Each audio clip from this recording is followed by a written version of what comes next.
Full-time on YouTube, what is it like? Is it worth it? By the end of this video, you are going to know. Because I've been full-time on YouTube for over a month now, and I've learned so many different things, pros and cons. I'm going to let you know about money, because I know a lot of you will be interested about that. I'm going to let you know about work-life balance, so that's a thing.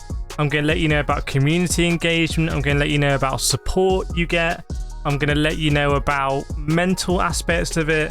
So many different areas. So if you're watching this video just curious, what is it like to be full-time on YouTube? I can actually let you know. And maybe you might be thinking about going full-time yourself or starting your own YouTube channel. I'm going to let you know the pros and cons, because I've been picking up a lot of pros and cons about doing YouTube full-time. So just a little introduction about me before we start properly. So my channel is kind of sim racing, real-world motorsport, but then I do virtual reality. I go to events. I play strategy games. So I make weird videos about just creative stuff. So it's quite a creative thing for me. This is about my creative passion. That's always been the first thing and the last thing for the channel. It's about sort of satisfying my creative energy and needs. When we went full time, I think we had about high 30,000 subscribers, and now we're on, I think, 46,000 or maybe 47,000 subscribers. So the growth has accelerated in terms of subscribers since we've been on the channel. But what about, let's start with money. What about money? So I know a lot of you will be interested in this. I've got to be really honest with you. Money is not the motivating factor for me at all when it comes to YouTube. Never was in the beginning, still isn't. But if you want to be full-time on YouTube, then, you know, money is quite important. And to be very honest with you, the revenue generated by the channel on YouTube has not increased since I went full-time. That might be surprising. So basically the advertising revenue, the donations and the memberships, all of that sort of pulled into one, that figure hasn't increased since I've been full-time. I think there's a few reasons for that. Since I've gone full-time, I've explored some other creative avenues that I really wanted to do, like going to more real-world events, doing interviews with owners, drivers in motorsport. Those videos don't get the views that my sim racing content gets. My sim racing content, my bread and butter, I can do that quite quickly and cheaply at home, whereas real-world motorsport events, I need to go out and, you know, fly or drive or wherever and do it. Now, to give you an example, as I make this video now, one of my interviews in motorsport was tweeted by the motorsport team and has over 25,000 views. It's not that great for one of my videos, but for motorsport, I'm very, very, very happy with that.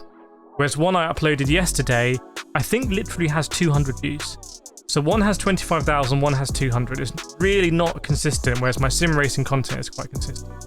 So the money hasn't increased. I will say that the memberships have increased. Big shout out to my members. I think my ability to stream more and maybe at more sociable hours offers more value to members, or I'm just more present to the members. So lots of gifted memberships, lots of people upgrading memberships, lots of people becoming members on streams. That has increased, but I think that's been counteracted by the sort of drop off in the revenue, the advertising revenue, as I've done more creative content. So don't just assume by going full time, you're going to make loads of money on YouTube. And to be very candid with you, to be very honest with you, the money I earn off YouTube is not enough to live on. But for me anyway, living in London and, you know, having to pay for stuff is not enough to live on. So you can look at a channel of my size and be like, okay, well, you need to be sort of a bit bigger than that if you want to sustain it full time. And I'm going to be going back to doing my job, which I really enjoy, in a month's time. So I'm doing YouTube full time now, then I'm going to go back. Moving on to other stuff like the mental side of things and work-life balance. I have not taken a day off work, YouTube work, since I took my pause from my old job.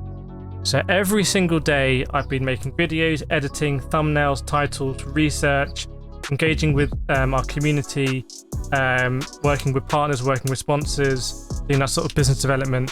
Every single day I've not taken a day off, 7 days a week, and most days I'm working probably about 16 hours a day, I would say, on average.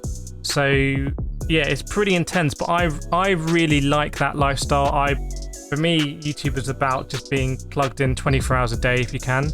And if you're not doing that, you're kind of missing out on YouTube. If you don't want to be obsessed with data and algorithms and performance of your content and research just every second you're awake, full-time YouTube is probably not going to be for you. because YouTube is not like traditional media where you kind of curry favor with producers and finances and make some content and it goes out, and then YouTube is like release, data, iterate, improve, release. Just like bang, bang, bang, bang, bang. And I think I will have turned a milestone when I'm able to do that on multiple channels, basically, because I upload usually 2 or 3 times a day on this channel. So 2 or 3 videos a day coming out on this YouTube channel. So in terms of work-life balance and sort of mental health and that kind of stuff, there is none. Your work is your life. And in terms of mental health, I don't think a lot of people will say this, but I feel like YouTube full-time, if you have a community, is actually pretty good for your mental health. So many people supporting you, so many people want you to do well. So I have insanely generous members of the community who will just donate to me offline with like no commission, and support what I'm doing, and loads of messages of support. Absolutely insane. So that is a real lift where people are passionate about what you're doing and actually really want you to succeed. Is not something that you probably experience in most other elements of work, where you're there kind of to work and do a job, but a lot of jobs you're not really exposed to that kind of mass kind of appreciation of what you do on a direct basis. That is really something to think about if you feel like you're tuned into that and you enjoyed it. Other things I want to talk about in this video about whether you should go full-time is that the sort of characteristic of person you need to be if you want to be full-time. I'm someone that I really enjoy conflict. I enjoy kind of putting things out there that might be a bit controversial. Might sound, how do you do that in sim racing? Trust me, you can do it in sim racing. So I'd much rather put out a video that gets 20,000 views and the comments are like, some people hate it, some people love it, than put out a video that gets 1,000 views and there's no one in the comments that doesn't like it. That makes sense. And I feel like that lends itself quite a lot to YouTube and social media. I've been picking up some strategies on social media where I've been trying to boost YouTube views through social media, which has actually been going quite well. But generally, I would say that if you are able to take some sort of break from what you do, and I would encourage people to take breaks anyway. I mean, life is quite short. So why not try and do something different just for the fun of it? Just see how it goes, because you'll just never know. And the thing is about YouTube is a lot of people going into YouTube, you will start it on the side of what you're doing. So you'll be doing YouTube in the evenings or weekends, working in the day.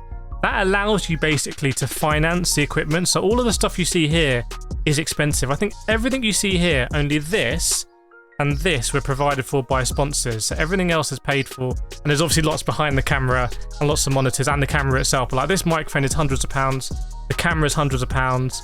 It all costs a lot of money to do. And when you're working, you can basically pay for that and support it. If you were trying to go into YouTube immediately and sustain yourself, I think it'd be the odds are really, really, really stacked against you. So if you're able to finance it with your job, then you have some equipment, you can kind of get off the ground a bit sooner. I am always surprised when I see other YouTubers, because in my community we have a lot of people who come in and post their videos who just after months and months and months have no improvement to their equipment. Because if you're not able to improve your equipment and either bootstrap it from what you're doing elsewhere or bootstrap it through YouTube, the odds again are stacked against you, because just fundamentally people will probably prefer watching something that's of better audio and camera quality. That's not a slight on anyone who can't afford it or different personal circumstances. It's just if you were to factually put 2 videos side by side. So again, that's something to consider. Can you actually get to the standard where you can produce content that's going to stand up against other channels, and then you can actually compete with the other channels, and then you can let your personality shine and your creativity shine. But I think that there is a baseline of YouTube production quality that is always increasing. And at the level that I'm at now, very, very, very technical area sim racing, quite competitive, although I think sim racing is not really that creative. I'm always trying to push the boundaries and be creative. We can always be more creative, but there's a lot of investment required in PCs and networkings and hard drives and memory and all this kind of stuff. And man, it gets very, very, very expensive when you get to sort of this level. So when you're starting out, I do think you need to have some basics. So I've covered the money there. I've covered the work-life balance, the mental side of it, the characteristics you need, and also just stuff to consider if you want to go full-time.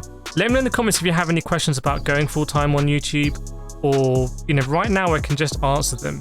And I feel very lucky to be able to do this. Please subscribe as well if you want to help me out. I'm just an individual person in a very hot room right now with no air conditioning in the UK, and it's crazy hot. So please support me with a like and a comment and subscribe. Share this video as well if it's helped you out, and maybe we'll do another one. So I hope you found this helpful, and I'll see you next time.